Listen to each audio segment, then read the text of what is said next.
நாம் அனைவரும் நம் வாழ்வில் எதையாவது தேடிக் கொண்டிருக்கிறோம். அமைதி, மகிழ்ச்சி, அன்பு, நிலைத்தன்மை மற்றும் நாம் உடைந்து போகும்போது நம்மை தாங்கக்கூடிய, இருட்டில் நமக்கு வழிகாட்டக்கூடிய, குழப்பமான காலங்களில் நம்மை வழிநடத்தக்கூடிய ஒரு வலிமை. ஆனால் ஆச்சரியப்படும் விதமாக உலகம் முழுவதும் நாம் தேடும் விஷயம் நமக்குள் இருக்கிறது. மகிழ்ச்சி வெளியே எங்காவது காணப்படும் என்று நாம் நினைக்கிறோம். யாரோ ஒருவர் நம்மை நிறைவு செய்வார், நம்மை புரிந்து கொள்வார், நம்மை ஏற்றுக்கொள்வார். ஆனால் உண்மை மிகவும் வித்தியாசமானது. நாம் தேடும் பரிபூரணம் நமக்குள் செயலற்ற நிலையில் உள்ளது, விழித்தெழுவதற்கு காத்திருக்கிறது. அந்த விழிப்புணர்வு சிவன் என்று அழைக்கப்படுகிறது. இந்த வீடியோ எந்த மதத்தையும் ஊக்குவிப்பதும் அல்ல, அது ஒரு சிக்கலான தத்துவமும் அல்ல. இது ஒரு எளிய அனுபவம். நீங்கள் அதை இறுதி வரை கேட்டு ஒவ்வொரு நாளும் ஒரு சிறிய முயற்சியை மேற்கொண்டால், உங்கள் எண்ணங்களை அமைதிப்படுத்தும், உங்கள் வாழ்க்கையை தெளிவுபடுத்தும், உங்கள் மனம் இனி ஒரு சுமையாக உணராத ஒரு நிலைக்கு உங்களை அழைத்துச் செல்லும் ஒரு ஆற்றல் உங்களுக்குள் விழித்தெழும். வாழ்க்கை இனி ஒரு போராட்டமாக உணராது, ஆனால் ஒரு அழகான பயணம். உங்கள் தேடல் இன்று முடிவடையும், ஏனென்றால் நீங்கள் வெளியே தேடிக் கொண்டிருந்தது உங்களுக்காக உள்ளே காத்திருக்கிறது. எனவே இந்த பயணத்தை தொடங்குவோம். ஒரு நாளைக்கு ஒரு சிறிய காரியத்தை செய்து சிவனை கண்டுபிடிப்போம். முதலில் சிவனை கண்டுபிடிப்போம். நண்பர்களே, சிவன் யார் என்ற கேள்வியை கேட்கும்போது நாம் ஒரு எளிய கேள்வியை கேட்கவில்லை. மாறாக மனித வரலாறு, வேதங்கள், அறிவியல், ஆன்மீகம் மற்றும் காலத்திற்கு முந்தைய ஒரு மர்மத்தின் கதவை தட்டுகிறோம். சிவன் ஒரு நபர் அல்ல, ஒரு சிலை அல்ல, எந்த எல்லைக்குள்ளும் புரிந்து கொள்ளக்கூடிய ஒரு உருவம் அல்ல. சிவன் வடிவம், பெயர் மற்றும் நேரத்தை கூட தாண்டிய ஒரு உயிரினம். சிவன் காணக்கூடிய ஒன்று அல்ல, மாறாக பார்ப்பதை சாத்தியமாக்கும் ஒன்று. இப்போது இதை ஆழமாக புரிந்து கொள்ளுங்கள். முழு பிரபஞ்சமும் அணுக்கள் மற்றும் துகள்களால் ஆனது என்பதை நாம் அனைவரும் அறிவோம்.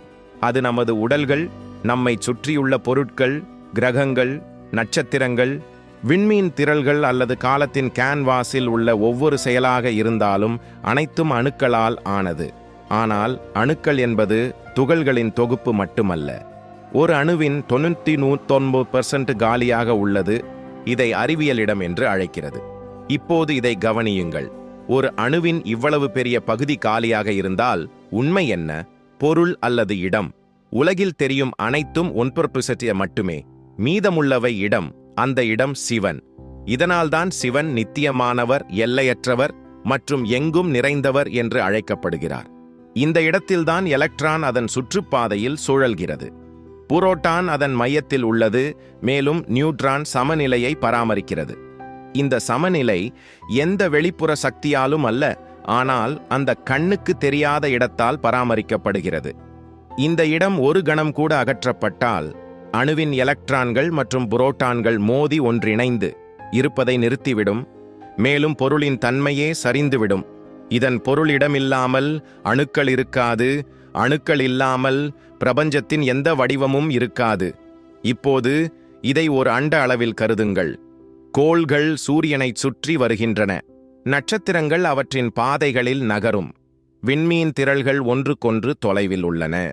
இவை அனைத்தும் அவற்றுக்கிடையே இடம் இருப்பதால் மட்டுமே சாத்தியமாகும். பூமிக்கும் சந்திரனுக்கும் இடையிலான இடைவெளி நீக்கப்பட்டால் இரண்டும் மோதி அழிக்கப்படும். கோள்களுக்கு இடையில் இடைவெளி இல்லாவிட்டால் பிரபஞ்சம் ஒரு திடமான, அடர்த்தியான இறந்த புள்ளியாக மாறும். மேலும் வாழ்க்கை இருக்காது. இதன் பொருள் இடம் வெறும் வெற்று இடம் அல்ல, ஆனால் இருப்பின் அடித்தளம். அவர் சிவன். இப்போது இதை கவனியுங்கள். அணுக்களின் கட்டமைப்பை தாங்கும் இடம் என்பது பிரபஞ்சத்தை அதன் சுற்றுப்பாதையில் வைத்திருக்கும் அதே இடம்.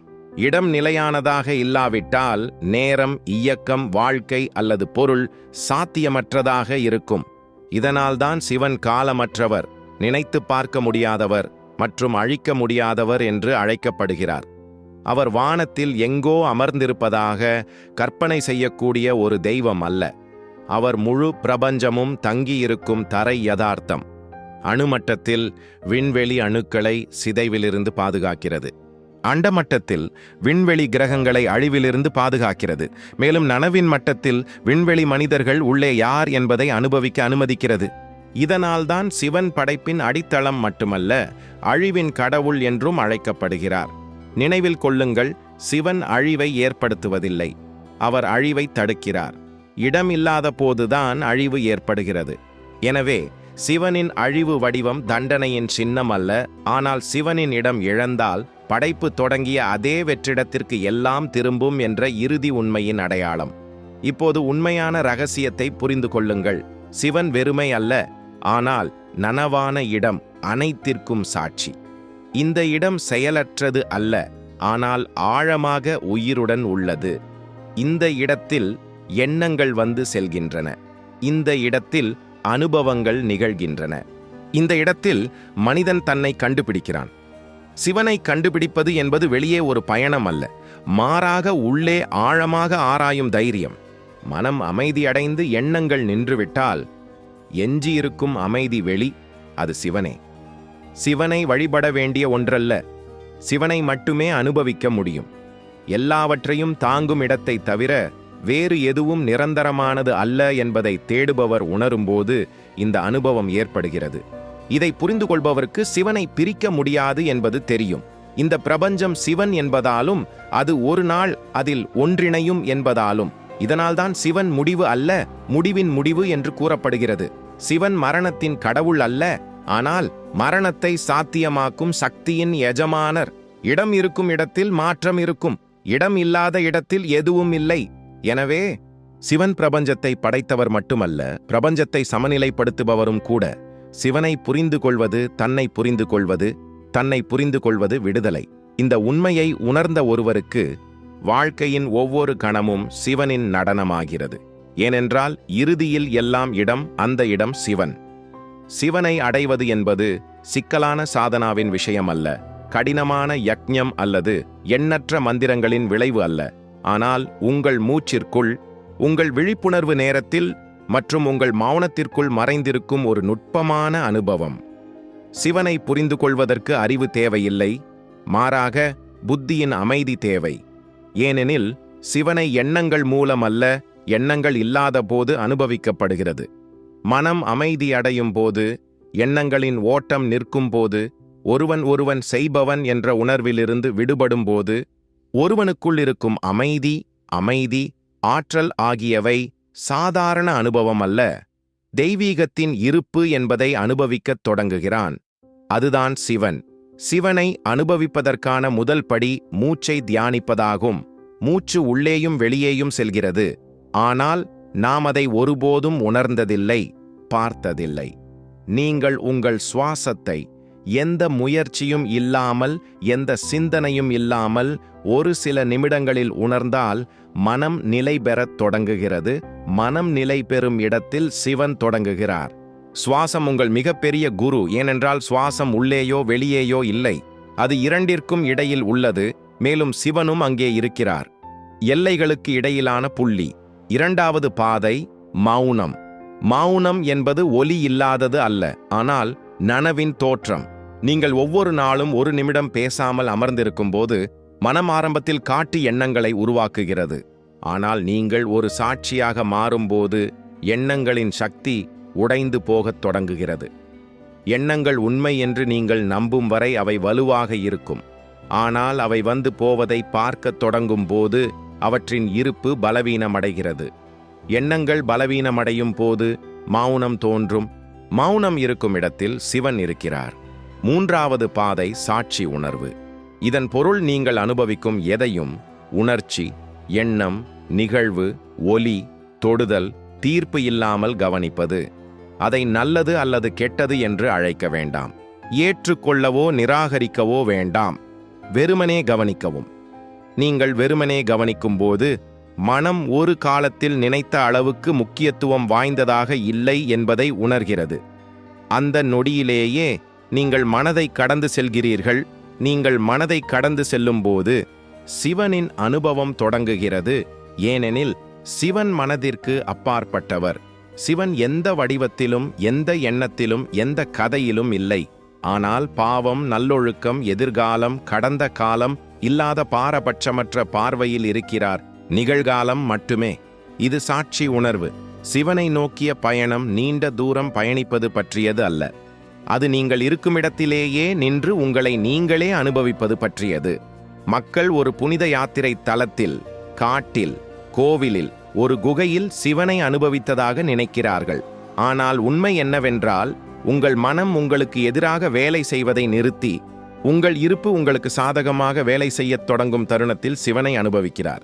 நீங்கள் அவரை தேடும் இடம் சிவன் அல்ல, நீங்கள் அவரை கண்டுபிடிக்க முயற்சிப்பதை நிறுத்தும் இடம் சிவன். எனவே சிவனை அனுபவிப்பது ஒரு சாதனை அல்ல, மாறாக சரணடைதல். இது ஒரு செயல் அல்ல, ஆனால் ஒரு இருப்பு நிலை.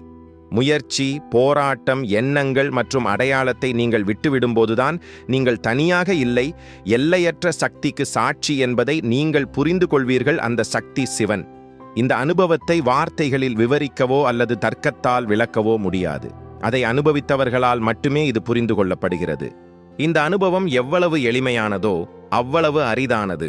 ஏனென்றால் மக்கள் சிக்கலில் மகிழ்ச்சி அடைகிறார்கள், எளிமைக்கு பயப்படுகிறார்கள். ஆனால் ஒவ்வொரு நாளும் சிறிது நேரம் அமைதியாக உட்கார்ந்து அவர்களின் மூச்சை உணர்வுடன் உணர்ந்து அவர்களின் எண்ணங்களால் பாதிக்கப்படாமல் அவதானிப்பவர் படிப்படியாக சிவனை அனுபவிக்கத் தொடங்குகிறார். மேலும் சிவம் வெளிப்படும்பொழுது வாழ்க்கை மாறத் தொடங்குகிறது. இந்த மாற்றம் வெளிப்புறமானது அல்ல, உள் உலகத்தால் அசைக்க முடியாது. இது சிவனின் அனுபவம். எளிமையானது, ஆழமானது, எல்லையற்றது, நித்தியமானது. மனம் ஏன் நிகழ்காலத்தில் நிலைத்திருக்கவில்லை? இந்த கேள்வி எளிமையாகத் தோன்றுகிறது. ஆனால் அதற்குள் மனித உணர்வின் மிகப்பெரிய மர்மம் உள்ளது. மனதின் இயல்பு அலைந்து திரிவதுதான். மனம் ஒருபோதும் இந்த நேரத்தில் அமைதியாக இருக்காது. ஏனென்றால் நிகழ்காலத்தில் இருக்க மனம் இறக்க வேண்டும். மனம் மரணத்திற்கு அஞ்சுகிறது. மனதின் முழு இருப்பும் எண்ணங்களை அடிப்படையாகக் கொண்டது. மேலும் எண்ணங்கள் எப்போதும் கடந்த காலத்தையோ அல்லது எதிர்காலத்தையோ நோக்கி அலைந்து திரிகின்றன. கடந்த காலத்தில் நினைவுகள், வருத்தங்கள் மற்றும் வலிகள் உள்ளன. எதிர்காலத்தில் நம்பிக்கைகள், அச்சங்கள் மற்றும் கற்பனைகள் உள்ளன. மனம் இரண்டையும் விரும்புகிறது, ஏனெனில் அவை கட்டமைப்பையும் அடையாளத்தையும் வழங்குகின்றன. ஆனால் இப்போது நடக்கும் நிகழ்காலம் மனதின் பிடியில் அடங்காது. நிகழ்காலத்தில் வாழ நீங்கள் எண்ணங்களை மீற வேண்டும். இதை மனதால் ஏற்றுக்கொள்ள முடியாது. மனம் ஒருபோதும் உங்களை நிறுத்தச் சொல்லாது. அது எப்போதும் சிந்திக்கவும், தேடவும், ஒப்பிடவும், நினைவில் கொள்ளவும், திட்டமிடவும் சொல்கிறது. மனம் எப்போதும் ஒரு கதையில் சிக்கிக்கொள்ள விரும்புகிறது. ஏனென்றால் மனம் வாழ்கிறது கதையில்தான். நீங்கள் நிகழ்காலத்தை கவனித்தால் பதற்றமில்லை, பிரச்சனை இல்லை, கேள்வி இல்லை, பயமில்லை என்பதை நீங்கள் காண்பீர்கள். பிரச்சனை எப்போதும் மனதில்தான் இருக்கிறது, கணத்தில் அல்ல. ஆனால் நாம் கணத்தை பார்க்க முடியாது. ஏனென்றால் நாம் நம் மனதின் குரலில் மூழ்கி இருப்பதால் உண்மையான உலகத்திலிருந்து துண்டிக்கப்படுகிறோம். இதனால்தான் மக்கள் மகிழ்ச்சியாக இருக்க முடியாது. அவர்களால் நிகழ்காலத்தில் வாழ முடியாது. அவர்களின் மனம் பழைய காயங்களை தோண்டிக்கொண்டே இருக்கிறது அல்லது எதிர்காலத்தின் நிச்சயமற்ற தன்மையை பற்றி அஞ்சுகிறது. மேலும் இந்த நிலையான அவசரம் நம்மை உள்ளிருந்து குழிக்குள் தள்ளுகிறது. நிகழ்காலத்திலிருந்து துண்டிக்கப்படுவதன் விளைவு என்னவென்றால், ஒரு நபர் இனி தங்கள் சொந்த வாழ்க்கையில் இல்லை. அவர்கள் உடல் ரீதியாக இங்கே இருக்கிறார்கள், ஆனால் அவர்களின் மனம் வேறு எங்கோ உள்ளது. இதனால்தான் மக்கள் வெறுமையாக உணர்கிறார்கள். அவர்களின் தொடர்புகள் உடைந்துவிட்டன. அவர்களின் ஆற்றல் சிதறடிக்கப்படுகிறது. அவர்களின் ஆற்றல் இழக்கப்படுகிறது. சாட்சி சொல்லும் நிலையில் மனம் இல்லாமல் போய்விடுவதால் மனம் சாட்சி சொல்லும் நிலையில் இருக்க முடியாது. நீங்கள் அதை அடையாளம் காணும் வரை மட்டுமே மனம் இருக்கும். நீங்கள் அதை கவனிக்கத் தொடங்கியவுடன் மனதின் விளையாட்டு முடிவடையத் தொடங்குகிறது. மனதில் எழும் எண்ணங்கள் நீங்கள் அவற்றை உண்மையாக ஏற்றுக்கொள்ளும் வரை சக்தி வாய்ந்தவை. ஆனால் நீங்கள் அவற்றை நிகழ்வுகளாக மட்டுமே பார்த்தால் அவை தங்கள் சக்தியை இழக்கின்றன. இதன் விளைவாக ஒரு நபர் போராட்டத்தில் வாழத் தொடங்குகிறார். அவர்கள் வாழ்க்கை கடினம் என்று நினைக்கிறார்கள். கடினமானது வாழ்க்கை அல்ல, மனம். மனம் நிலையற்றதாக இருக்கும் பொழுது உடலும் நிலையற்றதாகிவிடும். உணர்ச்சிகள் ஒழுங்கற்றதாகி உணர்வு பலவீனமடைகிறது. நாம் எல்லாவற்றையும் கட்டுப்படுத்த விரும்புகிறோம். மேலும் இந்த கட்டுப்படுத்தும் முயற்சி நம்மை நிகழ்காலத்திலிருந்து மேலும் விலக்கிச் செல்கிறது. மனம் மிகவும் குழப்பத்தை உருவாக்கும் அளவுக்கு ஒரு நபர் தனது உண்மையான அடையாளத்தை மறந்துவிடுகிறார். அவர்கள் உடலையும் எண்ணங்களையும் தங்களுக்காக தவறாக புரிந்து கொள்கிறார்கள். இந்த அடையாளம் தவறாக இருக்கும் பொழுது அனுபவங்களும் தவறாகின்றன. இதனால்தான் மக்கள் அமைதியை தேடுகிறார்கள், ஆனால் அதை ஒருபோதும் கண்டுபிடிக்க மாட்டார்கள். ஏனென்றால் அவர்கள் அதை தவறான இடத்தில் தேடுகிறார்கள். உண்மை என்னவென்றால், நிகழ்காலம் அமைதி, நிகழ்காலம் பேரின்பம், நிகழ்காலம் தெய்வீகம். ஒரு நபர் நிகழ்காலத்தில் இருக்கும்போது அவர்கள் வாழ்க்கையை பார்ப்பதில்லை, அதை வாழ்கிறார்கள். அவர்கள் போராடுவதில்லை, ஓட்டத்தில் வாழ்கிறார்கள். அவர்கள் கேட்பதில்லை, பெறுகிறார்கள். அவர்கள் தேடுவதில்லை, அனுபவிக்கிறார்கள். ஆனால் நிகழ்காலத்தில் வாழ நீங்கள் மனதை நட்பு கொள்ள வேண்டும். நீங்கள் அதை புரிந்து கொள்ள வேண்டும். நீங்கள் அதை கவனிக்க வேண்டும். நீங்கள் மனதை கவனித்தவுடன் அது அதன் பிடியை இழக்கிறது. சாட்சி உணர்வு பிறக்கும் தருணம் இது. சாட்சி உணர்வு பிறக்கும் இடத்தில சிவன் வெளிப்படத் தொடங்குகிறார். ஏனென்றால் மனமில்லாத நிலையிலேயே சிவனை அனுபவிக்கிறான். எனவே மனம் நிகழ்காலத்தில் நிலைத்திருக்க இயலாமை ஒரு குறையல்ல, மாறாக அதன் இயல்பு. ஆனால் இந்த இயல்பை புரிந்து கொண்டு அதற்கு மேல் எழுவதுதான் ஆன்மீகத்தின் ஆரம்பம். இந்த பயிற்சி உங்களை சாட்சி உணர்வில் நிலைநிறுத்துகிறது. சாட்சி உணர்வு என்பது நீங்கள் அனுபவத்தை அனுபவிக்கிறீர்கள், ஆனால் அனுபவத்தின் ஒரு பகுதியாக இல்லை. நீங்கள் வாழ்க்கையின் ஓட்டத்தை கவனிக்கிறீர்கள், ஆனால் அடித்துச் செல்லப்படுவதில்லை. மேலும் இந்த நிலை சிவனின் ஆரம்ப உணர்தல். 4வது பயிற்சி, ஒவ்வொரு நாளும் ஒரு நிமிடம் மௌனமாக உட்காருவது. மௌனம் என்பது பேசுவதை நிறுத்துவது அல்ல, ஆனால் எண்ணங்களின் பிடியை தளர்த்துவது. நீங்கள் மௌனத்தில் இருக்கும்போது உங்களுக்குள் இருக்கும் பல குரல்களை கேட்கத் தொடங்குகிறீர்கள். இந்த விழிப்புணர்வு மனதை பலவீனப்படுத்துகிறது. மேலும் மனம் பலவீனமாக இருக்கும் இடத்தில் உணர்வு வலுவடைகிறது. உணர்வு சிவன். 5வது பயிற்சி, பல் துலக்குதல், தண்ணீர் குடித்தல், நடப்பது அல்லது ஒருவருடன் பேசுவது என எந்த ஒரு செயலையும் முழுமையான விழிப்புணர்வுடன் செய்வது. நீங்கள் ஒவ்வொரு செயலிலும் முழுமையாக இருக்கும்போது மனம் தானாகவே நிகழ்காலத்திற்கு திரும்புகிறது. படிப்படியாக இந்த விழிப்புணர்வு நிரந்தரமாகிறது. விழிப்புணர்வு நிரந்தரமாக மாறும்போது ஒருவர் வாழ்க்கையின் ஒவ்வொரு தருணத்திற்கும் சாட்சியாக மாறுகிறார். அந்த தருணத்திலேயே சிவனை அனுபவிக்கிறார். சிவன் என்பது ஒரு சாதனை அல்ல, ஒரு குறிக்கோள் அல்ல, ஆனால் ஒரு நபர் தங்களுக்குள் இருக்கும் எல்லையற்ற தன்மையை அங்கீகரிக்கும் ஒரு நிலை. இந்த அங்கீகாரம் அவர்களை விடுவிக்கிறது. ஏனெனில் அவர்கள் இனி கடந்த காலத்தால் கட்டுப்படுத்தப்படுவதில்லை அல்லது எதிர்காலத்தில் இழக்கப்படுவதில்லை. அவர்கள் இந்த தருணத்தில் வாழ்கிறார்கள். இந்த தருணமே முழுமையானது. நிகழ்காலத்தில் வாழும் ஒருவர் துக்கத்தால் துன்புறுத்தப்படுவதில்லை, பயத்தால் அச்சுறுத்தப்படுவதில்லை, பேராசையால் ஈர்க்கப்படுவதில்லை. அவர்களின் கண்களில் அமைதி இருக்கிறது. அவர்களின் மனதில் நிலைத்தன்மை இருக்கிறது. மேலும் அவர்களின் முன்னிலையில் ஒருவர் தெய்வீகத்தை அனுபவிக்கிறார். இது சிவத்துவா. அதை அடைய நீங்கள் ஒரு கோவிலுக்குச் செல்ல வேண்டிய அவசியமில்லை. ஒரு குருவின் உதவியை நாட வேண்டிய அவசியமில்லை. சிக்கலான கோட்பாடுகளை படிக்க வேண்டிய கட்டாயம் இல்லை. ஒவ்வொரு நாளும் ஒரு சிறிய காரியத்தை செய்யுங்கள். எழுந்திரு, கவனிக்க, மூச்சை உணருங்கள். எண்ணங்களுக்கு இடம் கொடுங்கள், ஆனால் அவற்றை பிடித்துக் கொள்ளாதீர்கள். இந்த சிறிய பயிற்சி படிப்படியாக உங்களுக்குள் ஒரு இடத்தை உருவாக்குகிறது. அங்கு மோதல் இல்லை, சத்தம் இல்லை. அமைதி மட்டுமே உள்ளது, இருப்பு மட்டுமே உள்ளது. அதுதான் சிவன். இந்த பயிற்சியை தொடர்பவரின் மனம் தேடுபவராக மாறுகிறது, கருவியாக அல்ல. அந்த தருணத்தில் சிவன் தோன்றுகிறார், எந்த முயற்சியும் இல்லாமல், எந்த விருப்பமும் இல்லாமல். எனவே நினைவில் கொள்ளுங்கள், நீங்கள் செய்வதற்கு எதுவும் இல்லை, இருப்பதற்கு மட்டும். நீங்கள் எங்கும் செல்ல எதுவும் இல்லை, இருப்பதற்கு மட்டும். சிவனை கண்டுபிடிக்க உங்களிடம் எதுவும் இல்லை, உங்களை இழப்பதைத் தவிர. நீங்கள் உங்களை இழந்தவுடன் சிவனே உங்களை கண்டுபிடிப்பார். இது ஆரம்பம், இது சாதனா, இதுதான் உண்மை.